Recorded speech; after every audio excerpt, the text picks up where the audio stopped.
Muy buenos días, es grato saludarles y recordarles que en este video se está presentando, grabando, damos inicio a una nueva unidad, la unidad número 2, que se llama Literatura, 1000 identidades posibles.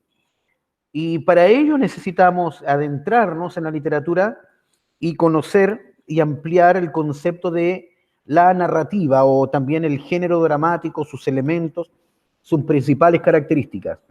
Entonces el objetivo de esta clase es poder reconocer e identificar los elementos del género narrativo. Primero, entender que el género narrativo lo que busca es, o el texto literario, lo que busca es relatar historias que pueden ser imaginarias, ficticias o reales, pero aunque se sustente en una obra, basada en hechos reales, al ser plasmada en un género narrativo, al ser plasmada en libro, en otras palabras, entramos en una categoría en el plano de lo ficticio, por más que esté sustentado en hechos reales. Entonces, el género narrativo o la narrativa en sí es una obra en la cual hay hechos, hay acontecimientos que ocurren que son realizados por personajes en un tiempo determinado y en un espacio determinado. Entonces son acciones, tenemos personajes, tenemos tiempo y espacio determinados. Y por lo tanto es una historia para leer o para contar. Eso significa de que hay alguien que nos cuenta una historia y nosotros la leemos. Y ese que cuenta la historia al que conocemos como narrador. Otra particularidad es que está escrito en prosa, es decir, se escribe de continuo, y la función predominante es la función del lenguaje referencial, porque hacemos referencia a algo o a alguien. Dentro de los subgéneros de la narrativa podemos encontrar los cuentos, las novelas, las fábulas, las leyendas, los mitos, los microcuentos, las epopeyas, las parábolas, los chistes, también son parte del género narrativo. Algunos de los elementos que vamos a revisar son tiempo, personajes, narrador, acontecimientos y ambiente, o también conocido como espacio. Primero, los personajes. Dentro de los personajes de una obra narrativa, entendemos que los personajes son quienes desarrollan los acontecimientos, y estos pueden ser personas, pueden ser animales, las fábulas, por ejemplo, están llenas de animales, incluso objetos animados o inanimados. Incluso dentro de los personajes pueden ser personajes colectivos, como una nación, un pueblo, pueden ser incluso personajes abstractos, tales como el destino, por ejemplo, entre otros. Entonces los personajes son quienes realizan los acontecimientos. El personaje principal lo vamos a clasificar en personaje principal, secundario e incidental. El personaje principal coincide con el protagonista, que es en torno a quien gira la historia. Son los de mayor importancia en el relato, los que tienen más aparición en el relato, y sobre todo la historia gira en torno a ellos.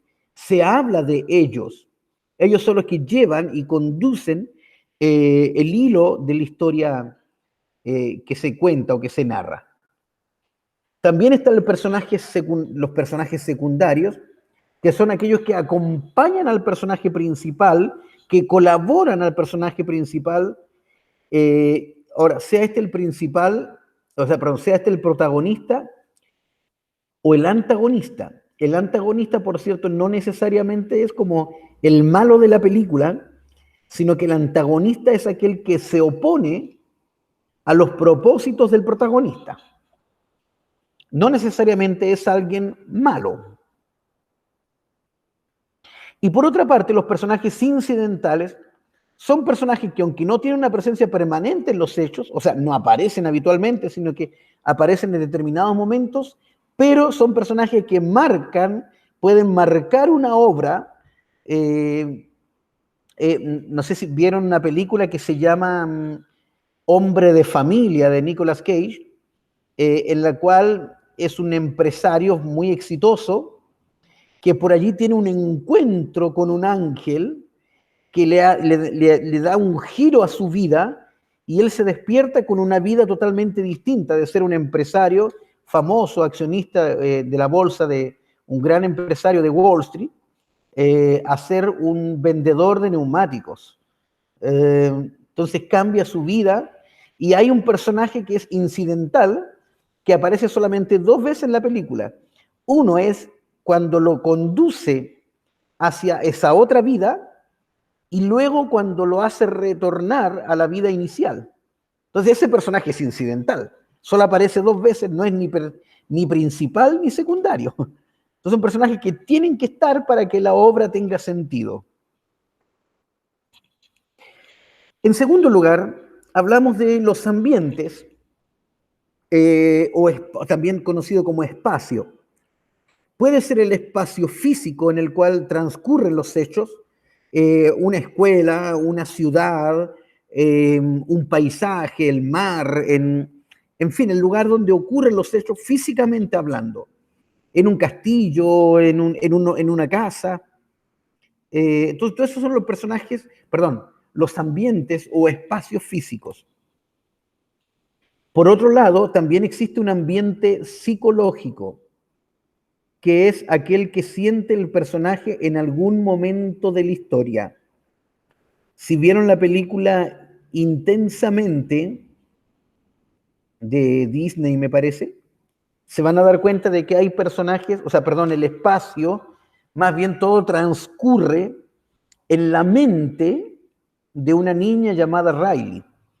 Por lo tanto, hay dentro de esos ambientes es el espacio más que físico, es un espacio psicológico. Hay una obra, por ejemplo, que se llama Crimen y Castigo, en que no solamente nos cuenta, es de Fedor Dostoyevsky, no solamente nos cuenta una historia que transcurre en un lugar determinado, un lugar físico, sino que también es un libro psicológico que nos muestra todo lo que pasa en la mente de un asesino, y cómo se va acusando solo en la historia. Así hay otras obras que también hablan mucho del perfil psicológico, tales como El lobo estepario, El túnel, habla del perfil psicológico y hay un espacio psicológico importante y relevante en las obras. Y también existe lo que se llama el espacio social o ambiente social, que describe los factores socioculturales que envuelven a los personajes, que incluye los aspectos religiosos, económicos, culturales. Entonces, una obra que puede transcurrir en el seno de una familia, y eso se reconoce como espacio social, en una iglesia, que eso es el espacio social, en un barrio, en una población. La obra de Isabel Allende, por ejemplo, La Casa de los Espíritus, es los hechos que le ocurren a una familia, pero transcurre mucho tiempo entre una familia que va heredando va heredando su historia a su descendencia. Entonces son como 4 o 5 generaciones que transcurren en esa obra. Lo mismo ocurre en la obra 100 años de soledad. Entonces hay un espacio social importante allí. En tercer lugar, otro elemento que vamos a considerar son los hechos o los acontecimientos, que son los hechos o situaciones que ocurren en el relato. Entonces, al comenzar un relato, se parte por la presentación de cuáles son las fuerzas que luchan en el relato. Luego tiene lo que se conoce como un nudo o conflicto. Entonces, luego aparece el conflicto en los hechos. Inmediatamente comienzan a aparecer esos conflictos. Viene el desarrollo, cómo se desarrolla la historia, y luego esa historia tiene un desenlace. Entonces, todos esos hechos se ordenan de tal manera de que quede dispuesto en una obra. Y eso es lo que vamos a llamar acontecimientos o hechos. o acciones. En cuarto término, vamos a hablar del tiempo, tanto el tiempo interno, que es el tiempo que duran los acontecimientos narrados en la historia,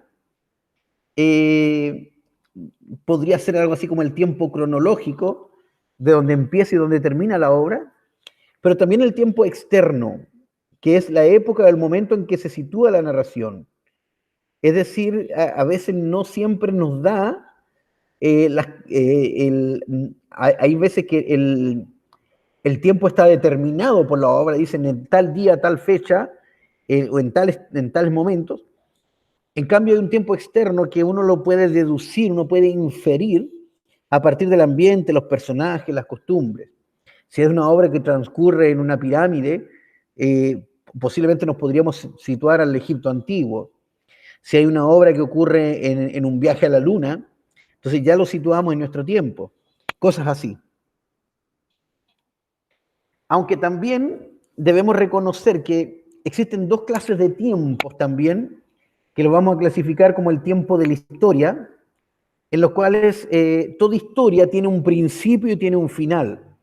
Entonces ese tiempo de la historia pudiésemos ordenarlo de manera cronológica. No obstante, también existe lo que se llama el tiempo del relato. Corresponde a la forma en que se presentan los hechos al interior del relato. Entonces, el tiempo de la historia transcurre de principio a fin. Pero el relato yo lo puedo empezar desde cualquier parte. Es decir, puedo empezarlo desde el comienzo y contarlo de manera cronológica, de principio a fin. Eso se conoce como ab ovo, del concepto latín que significa desde el huevo o desde el comienzo, desde el inicio. El relato comienza en el momento del inicio cronológico de la historia y sigue linealmente la secuencia narrativa desde el principio hasta su desenlace. Ese es el tiempo ab ovo, que se cuenta la historia desde el principio, tal como ocurrió la historia. Un ejemplo, pues, sepa vuestra merced ante todas las cosas que a mí me llaman Lázaro de Tormes, hijo de Tomé González y de Antonia Pérez, naturales de Tejares, aldea de Salamanca. Mi nacimiento fue dentro del río Tormes, por la cual causa tomé el sobrenombre, y fue de esta manera.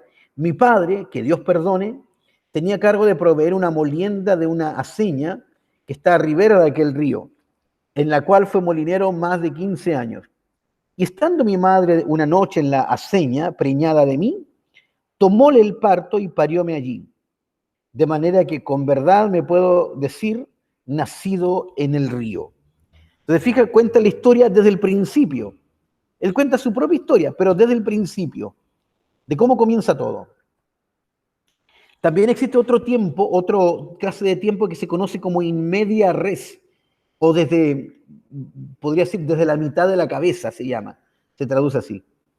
El relato comienza en un momento, en algún momento, y comienza a avanzar en la historia, y luego hace un retroceso, el narrador continúa o retrocede la narración. Entonces parte de la mitad hasta el final y luego se retrocede. Eso es in media res. Por ejemplo, sobre el techo de la casa, recortados contra la luz del amanecer, los jotes semejan un par de viejitos acurrucados, vestidos de frac y con las manos en los bolsillos. Fue un helado día de julio que Olegario Santana se halló a los jotes en el interior de su calichera, cuando eran apenas un par de polluelos feos y enclenques. Para hacerle una broma, los calicheros más viejos se lo dejaron dentro de una caja de zapatos como regalo de onomástico. Era día de Santa Ana. Él, un poco por seguirle la broma, y otro tanto llevado por las morriñas de su soledad penitenciaria, se los llevó a su casa. Primero les hizo un nido en el patio y comenzó a darles de comer con la mano. A contar por su exiguo plumaje, las crías no tendrían entonces más de 2 meses de vida. Después, ya un tanto creciditas, las instaló en el techo. Ya, se fijan, primero parte contando sobre qué pasa en el techo de la casa, hablando de los jotes, está hablando de qué ocurre con los jotes.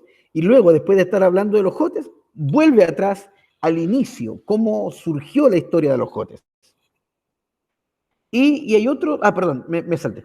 Hay otro tiempo del relato que se conoce como in extrema res, o desde el extremo de la cabeza se puede traducir, que significa que el relato comienza desde el final de la historia, donde el lector, cuando comienza a leer, ya sabe el desenlace, ya sabe el final. Sin embargo, lo que lo motiva a seguir leyendo es el deseo de saber qué fue lo que llevó a los personajes a terminar así. Pero se cuenta, comenzando la obra, ya conocemos el final. Por ejemplo, esta obra de Ernesto Sábato llamada El túnel, se las recomiendo, por cierto, un libro muy breve. Bastará decir que soy Juan Pablo Castel, el pintor que mató a María Iribarne. Supongo que el proceso está en el recuerdo de todos y que no necesitan mayores explicaciones sobre mi persona. Aunque ni el diablo sabe qué es lo que ha de recordar la gente ni por qué. En realidad siempre he pensado que no hay memoria colectiva, lo que quizás sea una forma de defensa de la especie humana.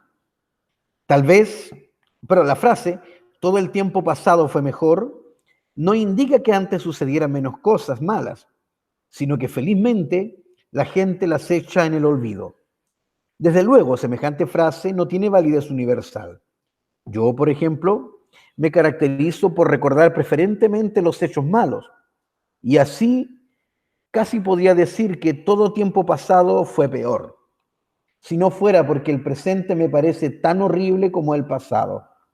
Recuerdo tantas calamidades, tantos rostros cínicos y crueles, tantas malas acciones, que la memoria es para mí como la temerosa luz que alumbra un sórdido museo de la vergüenza. En esta obra, fíjense que comienza contando el final. Yo soy Juan Pablo Castel, el pintor que mató a María Iribarne. Ya nos contó el final. Pero la obra nos atrapa a tal punto de que necesitamos leerla por completo. O hay otra obra, como Crónica de una muerte anunciada, que parte diciendo, el día que mataron a Santiago Nazar, ya nos contó el final. Pero la obra me cautiva de tal manera que tengo que avanzar hasta leer el final. Bien, en quinto y último término, vamos a hablar del narrador. El narrador es aquella voz, una voz ficticia que es creada por el autor que cuenta la historia. Y vamos a hacer la distinción, vamos a distinguir entre autor y narrador. El autor es aquel personaje de carne y hueso, persona de carne y hueso que envejece y que se muere, tarde o temprano.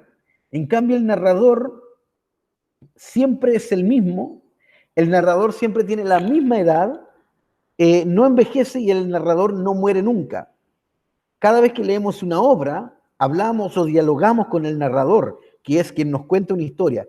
Es esa voz que está dispuesta en el texto que nos cuenta la historia. Hay distintos tipos de narradores. Uno de ellos es el narrador omnisciente, que conoce todos los detalles de la historia. Nada escapa a su conocimiento. Es como una especie de Dios que sabe todo lo que pasó, todo lo que va a pasar, sabe lo que piensan y lo que sienten los personajes también. Entonces el narrador omnisciente lo sabe todo.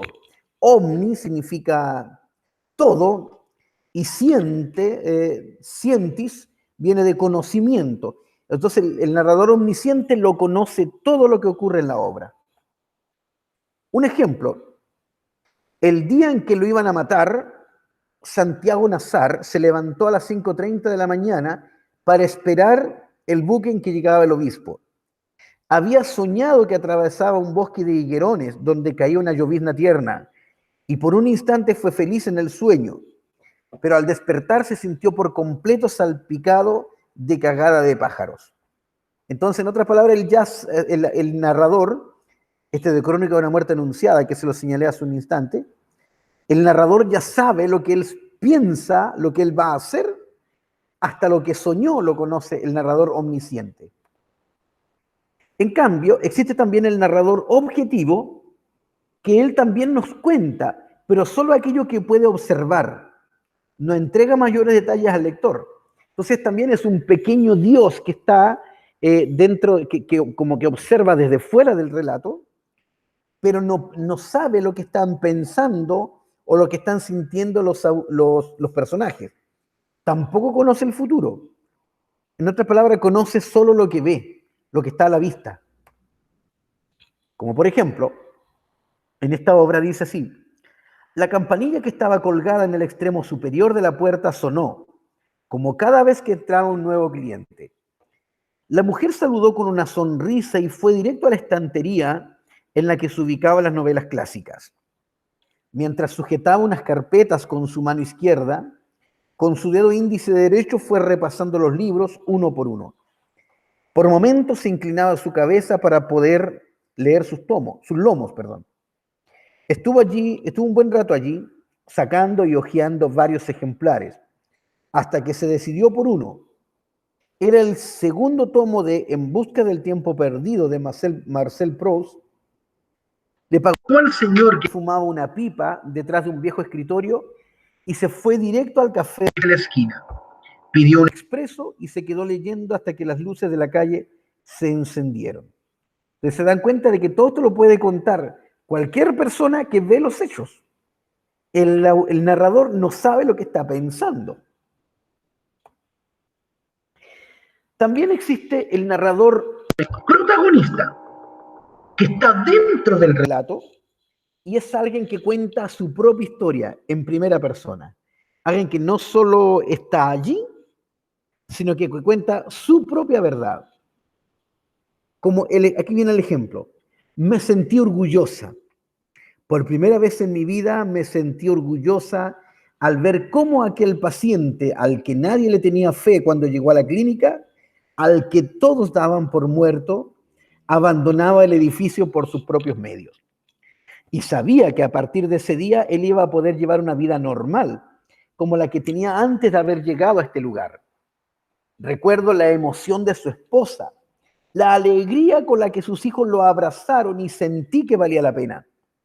Que de verdad valía la pena dormir un poco y esforzarme tanto. La retribución era otra. Era ver cómo la gente que atravesaba aquellas puertas de vidrio volvía a vivir y que quizás en esta nueva vida nosotros ocupábamos un pequeño lugar. Fíjense, es una persona, el protagonista, que cuenta su propia historia y lo cuenta en primera persona. Y finalmente existe también el narrador testigo. Es aquel que está dentro del relato, pero no cuenta su historia, sino que cuenta la historia de otro.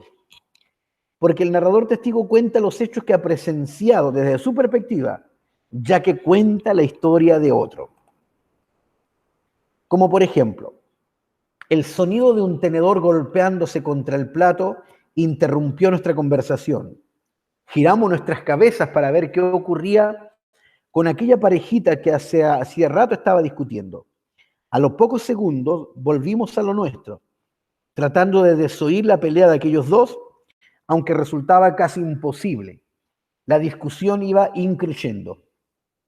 Ahora discutían porque él no le había avisado que en 2 semanas debía viajar a Nueva York para cerrar un negocio. Pero lo que discutían era otra cosa. Era evidente que ya no se toleraban el uno al otro.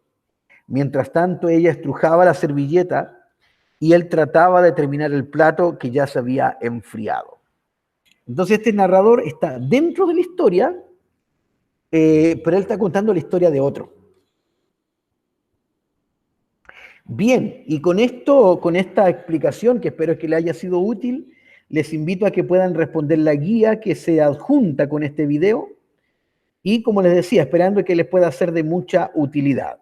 Así que estén muy bien y nos encontramos en un próximo video. Chao, chao.